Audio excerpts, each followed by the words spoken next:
ალელიშვილი საუბრობდა. კამპანიის ეს შენგეხება მონაწილეებმა კი პარლამენტში საკანონმდებლო წინადადებათა პაკეტი შეიტანეს. პაკეტი პარლამენტის კანცელარიას კამპანიის წარმომადგენლებმა ლაშა ტუღუშმა, შორნა შავერდაშვილმა, მაგდა პოპიაშვილმა და ირაკლი მელაშვილმა ჩააბარეს.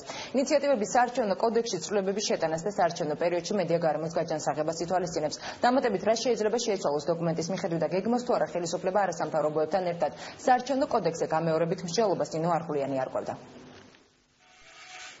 ეს შენგეხებას მონაწილე ორგანიზაციები კამპანიის ფარგლებში მეორე ეტაპს იწყებენ. მათი ახალი ინიციატივა საარჩევნო კოდექსში ცვლილებების შეტანასა და საარჩევნო პერიოდში მედია გარემოს გაჯანსაღებას ითვალისწინებს. ცვლილებების პაკეტი პარლამენტის კანცელარიას ავტორებმა დღეს ჩააბარეს.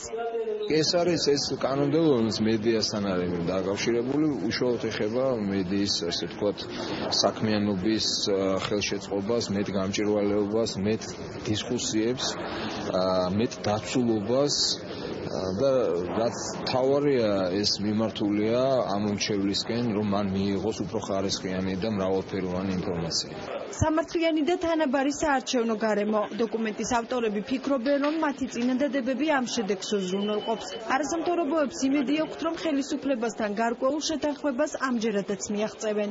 ცვლილებები, რომელიც ჩვენ შემოვიტანეთ და მრავლად აწევს ხედავთ თქვენ არასამთავრობო და მედია ორგანიზაციები და რამდენადაც ვიცი შემოერთებას აპირებს კიდევ ბევრი მედია საშუალება და არასამთავრობო ორგანიზაცია.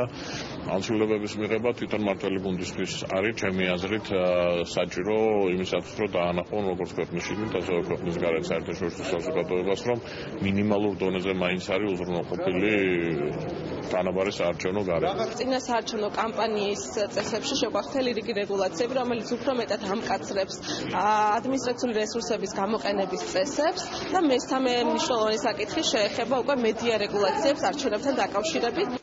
ლიბერალის მთავარი რედაქტორი შორენა შავერდაშვილი დოკუმენტის ერთ-ერთი ავტორია. იგი ამბობს, რომ მათი წინადადებები წინასაარჩევნოდ ყველა არხის ხელმისაწვდომობას უზრუნველყოფს. ერთი არეგულირებს, უბრალოდ აზუსტებს ფარული რეკლამის დეფინიციას და ზოგადად არეგულირებს რეკლამულ ბაზარს.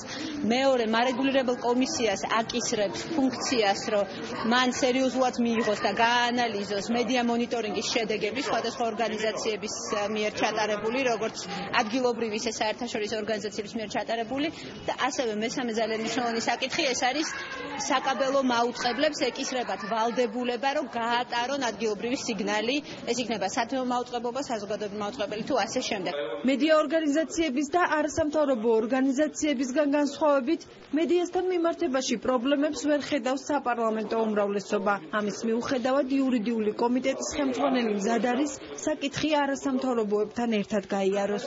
მე ვფიქრობ, რომ მედიასთან დაკავშირებით არჩევნებთან მიმართებაში პრობლემები ნაკლებად არის. ყველას აქვს აბსოლუტურად ხელმისაწვდომობა კვალიფიციური საარჩევნო სუბიექტებს მედია სივრცეზე. არის უფასო სარეკლამო დრო, რომელსაც იყენებს ყველა საარჩევნო სუბიექტი და შესაბამისად ეს მათთვის არის შესაძლებლობა, რომ თავიანთი პოზიციები მიიტანონ საზოგადოებამდე. ამ ნაწილში რა არის სიახლეები, მათ შემოთავაზებებს შეს უნდა ვნახოთ და შემდეგ ამის მიხედვით მივიღებთ გადაწყვეტილებას. კამპანია ეს შენგეხება არჩევნების თემაზე მომუშავე არასამთავრობო ორგანიზაციებმა და მედიის წარმომადგენლებმა 2012 წლის 13 თებერვალს წამოიწყეს. ეს შენგეხებას მონაწილეები ამბობენ, რომ მათი მიზანი საარჩევნო კანონმდებლობის დახვეწა და წინასაარჩევნო გარემოს გაუმჯობესებაა.